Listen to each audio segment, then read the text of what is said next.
Welcome back to the channel, everybody. How you doing tonight? So, as you can see, I got a box of Ixalan in front of me. Have you guys missed the colorful dinosaurs? Do you want more colorful dinosaurs in your life? I don't really care so much for the colorful dinosaurs. And I know what you're thinking.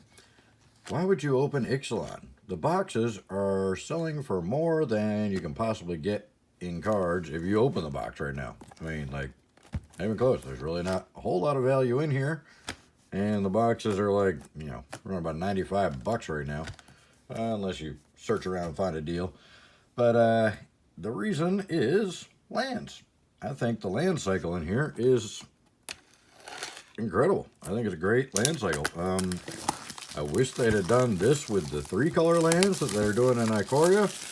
I think it's a crying shame that the Ikoria lands, which I did call, if you guys recall, in one of my videos a few weeks before the spoilers, when I was talking about the possible mechanics and stuff in Ikoria. I was, making predictions about things. I predicted there would be a 3-color land cycle in Ikoria. And man, I'm really just disappointed by them. I mean, yeah, cycling is whatever, it's okay. But it's cycling for 3 on the land, which is terrible. And they come into play tapped, and there's no way to put them into play untapped, unlike these lands, which you have an option to put them into play untapped as long as you have existing lands out. So, really disappointed by the Ikoria triple lands, the tricycle lands, people are calling them. I think they're, triomes or triodes, or I don't know. Anyways, there is a couple uncommons in here worth a little bit of money, so we'll keep an eye out for those. And right there, first pack, we get one. Unclaimed Territories, like $1.50, I think. So there we go. Nice uncommon hit in the first pack. Dark Nourishment and Priest of the Awakening Sun. The other cool thing about this set is that the money's not in the mythics, really. There's a couple mythics, obviously, worth a good amount of money. Carnage Tyrant and the Gishati Sun's Avatar there. But really, the money's in the rares in this set.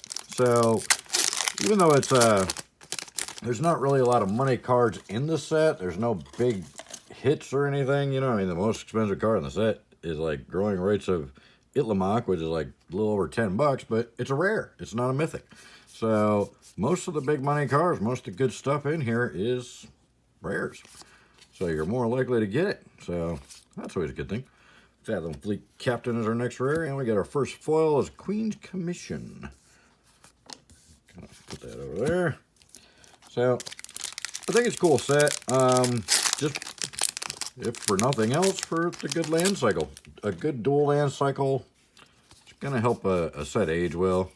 And it makes it fun to open. When you get good lands, good rare dual lands, like Sunpetal Grove. Here you go. So Sunpetal Grove enters the battlefield tapped unless you control a forest or a plains. Well, odds are in a 2-color deck, you're going to have one of the 2 out. So this guy's probably, as long as you don't play it on your first turn, probably going to come into play untapped. So there's one. There's our first one already. So we're off to a good start. Hopefully we get a few of those. I know they're only worth between like $2 and $6 a piece for those. But frankly, I will buy them at that price all day long because I think they're going to go up. Unless they keep reprinting them. And I think that's the main reason that they're so inexpensive now. Hey, I feel the ruin in here too. Just this and every other set lately. Conqueror's Galleon is our rare here. Good old flip card. So nothing too exciting there, but yeah, I really think those lands. Odds are they're gonna keep reprinting them, like probably once a year, once every other year or something, I'd imagine. And I hope they do because they're really handy lands. You can't really play them in standard right now, which kind of sucks, I don't think. I think they're cycled out of standard at the moment. At least they won't let me add them into my deck, my standard deck in Arena, so I assume they're not legal in standard at the moment. Or at least Arena's not recognizing them yet. Old Growth Dryad was a rare in that deck. So I'm not sure. Like I said, just got back into the game back in November, so I'm still trying to figure out. I spent most of my time belligerent Bronzodon. Why is he belligerent? Is he just mean? Just insulting people's mamas all the time? Yeah, I'm still trying to figure out all the sets I missed. Hey, look, Carnage Tyrant. There's the second most expensive card in the whole set, and our first mythic. Can't be countered, trample, and hexproof. 7/6 for 6. He's a big old boy. All right, so our first mythic, and it's the best mythic in the set. So yeah, so far we're off to a pretty good start in this box. We already got one of the good uncommons, we got one of the rare lands, and we got a Carnage Tyrant. So, not a lot of foils yet though, only one foil. Oh, I think there might be a foil in this pack. You just gotta ask for them. Alright.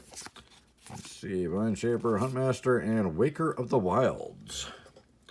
Put X 1/1 counters on target land you control. That land becomes a 0/0 elemental creature with haste. It's still a land.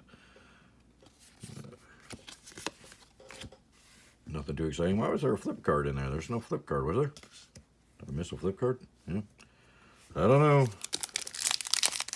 I guess they just put them randomly in the packs. They don't have to have a flip card in the pack to get the little flip card token thingy. I'm not sure. This is only the second box of this I've opened. And the first box was pretty early on when I got back in the game. So it's kind of like a new thing for me. Hey, Rebound Craig. Second rare land already. Loving it. So there we go. I think they need to reprint those lands at least once a year so they can stay in standard. So we actually got a usable dual land. That would be very nice. Oh, now I got a fall. All right. So Sheltering Light, Fiery Cannonade, Imperial Aerosaur, and Emperor's Vanguard is our rare. When it deals combat damage to a player, it explores. And then just an island. Don't get all excited. Just a foil island. Nothing crazy. All right. So let me know what you guys thought of this set and what you think of these type of rare land cycles. I think these rare lands are a hell of a lot better than temples. I'd rather have these than temples in the sets. I can't believe they printed temples in a set while temples were in the main core set. It's almost like they just wanted Theros to fail miserably right out the gate. And the most expensive one, the Drowned Catacomb. I think that's the $6 one. Yep. There we go. So 3 of them so far. I'm loving this. We're only through the first, not even all the way through the first stack, and I've already got 3 of the rare lands. That's making me happy, because that's really the main reason I opened this box. And then getting the Carnage Tyrant too. Man, we got a growing rights, and this is one epic box of Ixalan. Still not going to make my money back on it, but you know. And a Sanguine Sacrament for a rare. But yeah, that's mainly why I opened this. This is actually the only box of Ixalan I have at the moment. I haven't really been able to pick up a lot of it. It's just, you know, I'm having trouble justifying the cost right now, and I'm kind of hoping, I think it's about to cycle out of standard, and I'm hoping that the price will come down a little bit when it does, because there's really not much value in here, you know. Dowsing Dagger, flip card artifact, turns into Lost Veil, add 3 mana of any one color to your mana pool. That's pretty good. That's pretty good. And he's only 2-drop equipment. Let me see, what do you gotta do to flip him? Oh, all you gotta do is you have your equipped creature deal combat damage to player, and you may transform Dowsing Dagger. Target opponent creates 2. Oh, target opponent gets 2 blockers, but they're not flying. And they're defenders. They can't attack. And they're 0/2s. Man, that's an awesome card. Why is that? Is that not on the price list? Why is that not on the price list? Really? That's kind of funky. That's a great card. I'd stack that. Stack that in a heartbeat. All right. I don't know. I'm shocked. Somebody in the comments tell me why Dowsing Dagger is not like a $10 card, because that's awesome. That's an awesome card. I would totally stack that. And it's an artifact. You can put it in any deck. What the hell? I guess just nobody built some popular deck with that in it, I guess. That seems to be the story of the day these days. Sunbird's Invocation is our next rare. Cool card. There is some really playable cards in this set. I'm surprised that some of them aren't worth a lot more money. Surprised the rare lands aren't worth a lot more money as well. And like I said, they're extremely usable. They're probably my second favorite dual lands out of all the, you know, aside from the original actual dual lands that didn't have any kind of negatives to them. Ixalan's Binding, Sky Terror, and Arguel's Bloodfast. Yeah, he needs to stop fasting for blood. It's just weird. Temple of Aclazats? Aclazats, huh? Okay. So, about that. Oh no, piles are trying to combine over here. Everybody control yourselves. Stay in your places. Or OCD will not allow you to meander about the table. Unknown Shores right on top of the pack. Is that a good sign? I don't know. We'll see. The Wily Goblin. He's a wily goblin. He's not a regular goblin. He's a wily goblin. Raging Swordtooth. He's fun. And Regisaur Alpha. Other dinosaurs you control have haste. Alright. Fun card. I don't think he's worth much of anything. It's kind of surprising. There's a lot of cards that are, like I said, that are really usable in this set. Totally stackable. Look like they'd be a lot of fun to play. I wasn't around when this set dropped, so I have no idea if they were or not. But look like they'd be fun to play, and they're just not worth anything. It's kind of weird. People are very picky these days. It seems, seriously, if it's not a, you know, if it's not in some kind of popular deck, nobody cares about it. Deeproot Champion. Whenever you cast a non-creature spell, put a 1/1 counter on Deeproot Champion. That can get pretty nasty in a red-green burn deck. So, yeah. Anyways, let's see what we got here. Skullduggery. You know, I'm so disappointed that there's not a skull and crossbones somewhere in this picture. I mean, it's called Skullduggery. Well, it is missing the L. Alright, anyway. Moving on.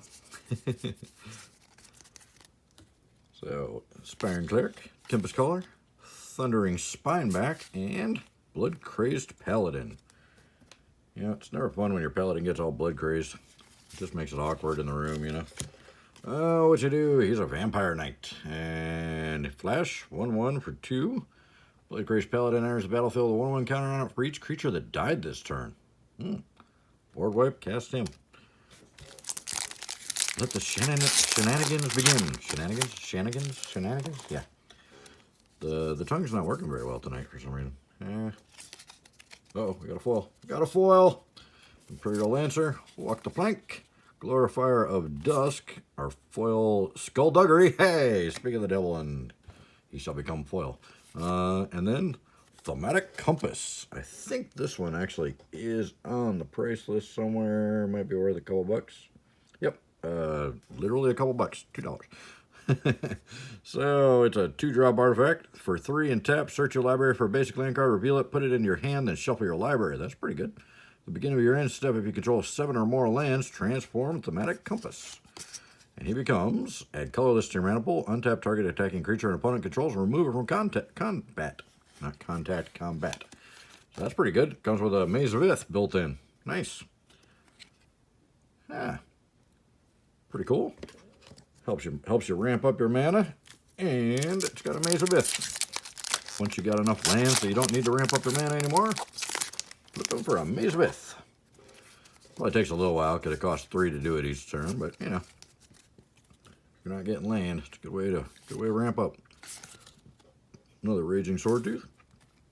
Vance's Blasting Cannons. The whole pirate thing's kind of humorous to me. Oh boy. Pirates and Dinosaurs.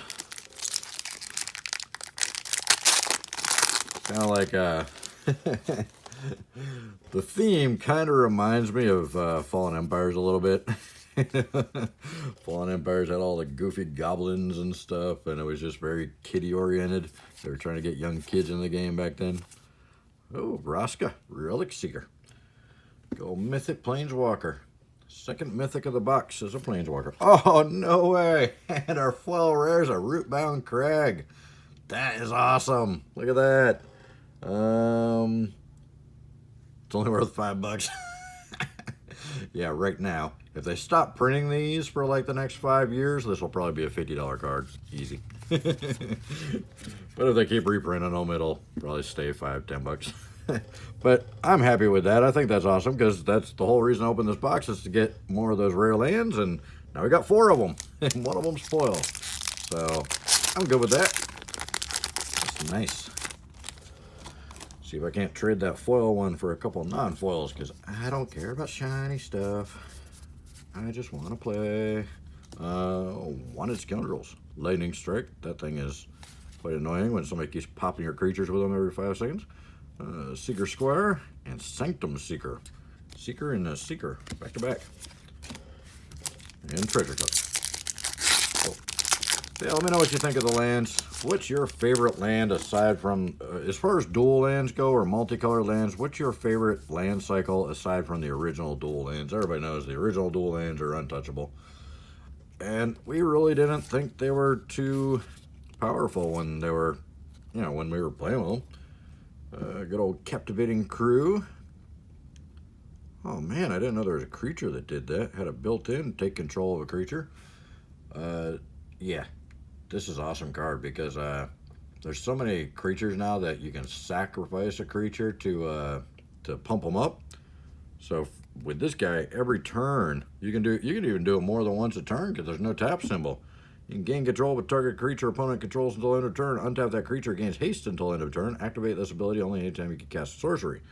So before combat, you grab a couple of your opponent's creatures. Say you got one of those creatures you can sack to sack another creature to do something. You steal your opponent's creatures, attack them with their own creatures, and then sack their creatures to one of your creatures to pump it up or do some kind of ability. And there you go. Got a land pad out, you know. Awesome. Awesome, fun stuff. And it's not worth anything just because nobody's actually built a deck around it. I just need to start building decks around all these cool cards and then watch the prices go up on them. Because people actually start using them. It's like if it's not on some kind of deck list on something, swordfish something or other, it's just not cool. So anyways, Burning Sun's Avatar, nice. I think that one is up there. Well, not up there too high. I thought this one was worth something. I'm not seeing it. Yeah, well, I don't know. Is it on the next page? I thought this one was up there somewhere. Anyway. Oh, it's a 6-drop, 6/6. When Burning Sun's Avatar enters the battlefield, it deals 3 damage to the target opponent and 3 damage to up to 1 target creature. And that's amazing. That's an amazing card. And we got a foil uncommon vehicle. Yeah, not big on the vehicles, especially not 5-drop for something that's crew 2. Ugh, terrible. Terrible vehicles. What do you think of the vehicles? Did you like the vehicles? I think the vehicles are terrible. The one in Theros is actually pretty decent. The one with First Strike, Trample, and Haste, and it's only a crew 1. That I can get behind, but still, I mean, you're tying up a creature to use it. Better be in a token deck or else it's useless. Pillar of Origins, Stormfleet Arsonist, Merfolk Branchwalker, and Dire Fleet Ravager is our next mythic. 3rd mythic so far, Menace and Death Touch. When he enters the battlefield, each player loses 1/3 of his or her life rounded up. Whew. That one may hurt you just as much as the opponent. That's probably why I don't think he's on the price list. Nope, I don't see him anywhere. Probably not. So yeah, let me know what your favorite dual land, aside from the originals, OG dual lands, is. What your favorite dual land cycle is. I can check them out if I haven't seen them yet. I really like these. I think, you know, it's not too much to ask for it to, I mean, you're not going to hold a 1-land hand, or if you probably won't hold a hand with just 2 of those. So odds are you'll have a basic land in play, so you can put that into play untapped. Ooh, an Ixalan's Binding this foil. That's nice. It's just an uncommon, but it's a good uncommon to have because a lot of people play with that card. Ooh, and then a Legion's Landing. Nice. So the Legion's Landing is one of the better cards, I think. Am I right? Am I wrong? Am I right? Am I wrong? I might be wrong. I thought it was up top. Yep, I'm not seeing it. Okay. Oh, there it is. It's under $2 now. As it enters the battlefield, create a 1/1 white vampire creature token with lifelink. When you attack with 3 or more creatures, transform it. It's only 1 drop. And, it'll let you pop out those white vampires, the little 1/1s with lifelink, for 3 each turn. But I mean, it's a 1 drop that gives you a 1/1 with lifelink. That alone is good. And then when you can flip it, and it becomes a plains that you can also create more of those vampires. That's a good card. Anyway, down to our last stack now. Will we get another one of the rare lands? Or 2? I think you average 3 to 4 per box, generally. That's what I would imagine, anyways. So, yeah, I don't know. I think the original dual lands. Hey, a hot lay. Everybody loves a hot lay. That's our 4th mythic, so that's probably our last mythic. So 2 of our mythics were planeswalkers, but 1 of them was the Carnage Tyrant, which is good. So I think the hot lay is only $2. $2 for the Warrior Poet. As far as land cycle goes, the original dual lands and the original fetch lands obviously are my favorites. I did a video on the fetch lands the other night. I forgot to kind of break down the actual money. Bishop of Rebirth. It's a rare. So the original, even at the original on this Secret Lair Ultimate, total scam that's going on there. Even with the original $165 price value, for $165 you can get like 5 of the original Onslaught fetch lands. I would much rather buy 5 of the OGs than 5 of the overprinted new ones. Siren Stormtamer, that's the other, that's the other uncommon that's worth a lot. I probably missed a couple because I've been yapping instead of paying attention. Sorcerer's Spyglass. Yeah. Why would they print this in like 3 sets in 1 year? That just makes no sense to me. Oh, I don't get it. Unfriendly Fire. Oh, that's a funny name. So, yeah, so you can get 5, like 4 or 5 of the original OG Onslaught fetch lands for less than $165. Maybe even 6 or 7, depending on what kind of deal you can get and which ones you're looking for, because obviously there's different prices. They range from like 20 up to almost 40, depending on the one that you're looking at. Repeating Barrage. I like this card. I think it's kind of fun. You can get like 12 to 13 of the cons or Fate Reforged fetch lands. So for less than $160. So why would anybody pay $165 for 5? And that was $165, and now all these people are trying to charge $350 to $450 for 5 fetch lands. Don't buy them. Save your money. Fleet Swallower. Wow, that's a big fish. Big old fish. When Fleet Swallower attacks, target player puts the top half of his or her library rounded up into his or her graveyard. Ow. Ultra Mill. Please don't waste your money and spend $400 on 5 fetch lands that are new and overprinted. I think they said there's going to be at least 10,000 of them printed. I mean, that's a lot. That's a lot of just one card to begin with. So they're gonna drop in value. They're never gonna go up. Star of Extinction. Look at that. We got a 5th mythic in this box. Nice. This is actually a really good box of Ixalan, I think. I mean, there's not really a whole lot in the set worth a lot of money, but Star of Extinction's like a $2.50 card. $2.50. What's not that much to need with $2.50? So, good old South Park. Yeah, don't waste your money on that Secret Lair. It's just 100% pure scam. Hostage Taker. That guy's fun. He's actually on the price list too. I think he's a couple bucks. Thought I saw him up there. Couple of $2-3. I don't know. I'm not gonna waste my time looking. I'm gonna waste your time looking. All right, so down to 4 packs. So far, we've had a pretty excellent box. We got 4 of the rare lands. 1 of them spoil. We got the Carnage Tyrant and 4 other of the Mythics. I haven't gotten a lot of the good uncommons, or at least I haven't been paying attention well enough to realize that we got a lot of them. So may have to go back through afterwards and take a look. Shapers of Nature and Tillinolly's Skin Shifter. Well, I can tell you why that one's not worth a lot. Because you can't pronounce the card, Watsy. Stop doing that stuff. I know you do it on purpose. I think they do that just to spite YouTubers. They're like, watch them try and pronounce this one while they're opening the packs. I think they just don't like us YouTubers, even though we're advertising for their product for free for them. Can't pay for this kind of exposure.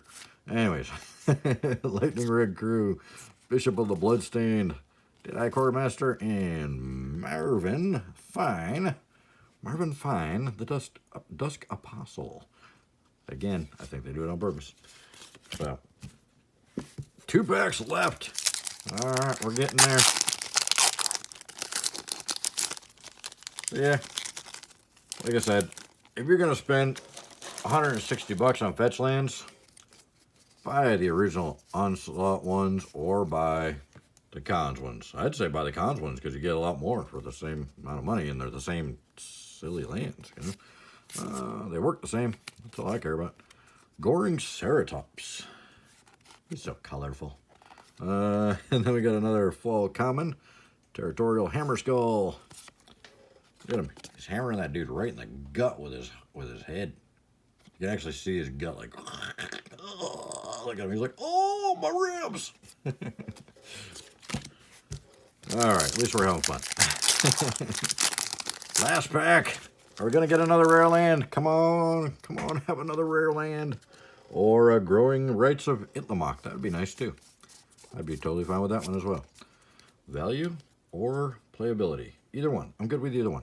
Emergent Growth, Steadfast Armasaur, Savage Stomp, and Daring Saboteur. It was nice to hope for something good in the close there, but not so lucky. All right, so we did pretty good in that box, I think. We got 5 Mythics, one of which was the Carnage Tyrant, which is the second most expensive card in the set. We did not get the Growing Rights, which is the most expensive card in the set. Or if we did, I just wasn't paying attention because, you know, that happens. But I don't remember seeing it.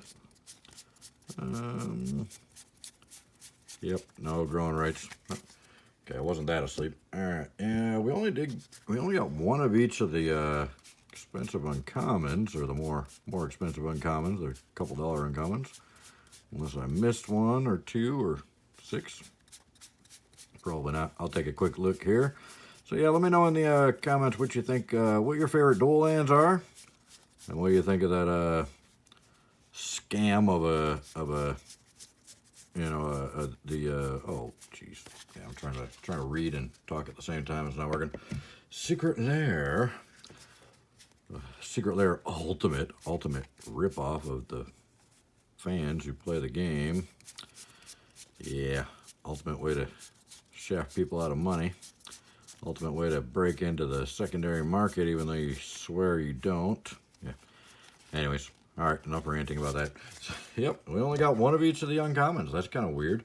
But we did get our foil rare, which we only got 1 foil rare in this box. Lately, I've been getting more than 1 foil rare. So, kind of disappointed to only see 1 and then 2 uncommons. We didn't get a lot of foils. What was that, 8 foils in the whole box? But our foil rare was awesome. It was a Rootbound Crag, so I'm not upset about that at all. So we got 4 of the lands, 1 of them foil. 5 Mythics, and then 1 of each of the more valuable uncommons. So again, that's probably what, like maybe a $40 box. I just spent $100 to open up $40 worth of cards. You know, that's how it works. So I'd really appreciate it if you'll watch another video, or yeah, throw a like my way. That'd be much appreciated, or a comment. But yeah, let me know what you think about all this stuff going on. Yeah. Secret Lair Ultimate. Oh, they just released a new Secret Lair. At least there's a spoiler from only one place, so we don't know if it's true yet, but it looks like they're going to do a $30 Secret Lair with 5 lands that all have Godzilla on them. Frankly, I think Godzilla lands are pretty cool, especially if the artwork that I saw was actually correct. Looks like they're gonna be pretty awesome. So, but it's, yeah, 5 cards for $165 or 5 cards for $30, and WotC wants us to believe that they are not trying to break into the secondary market and sell single cards. Yeah, about that. Pretty sure any judge in the country would be like, yeah, you guys are selling secondary market cards of your own product. That's kind of not cool. Anyways, I hope you guys liked the video. I really appreciate you watching and sticking around if you stuck around this long. And love to hear a comment or a like or share or anything like that. And hopefully we'll see you guys in the next video. Like I said, there's probably some suggestions in the corners there. You guys have a great night, and don't try and go too stir crazy being locked up at home. I wish I was locked up at home, so I'm jealous. You guys are lucky. Take advantage of it while you can. Thanks, guys. Take care. Bye.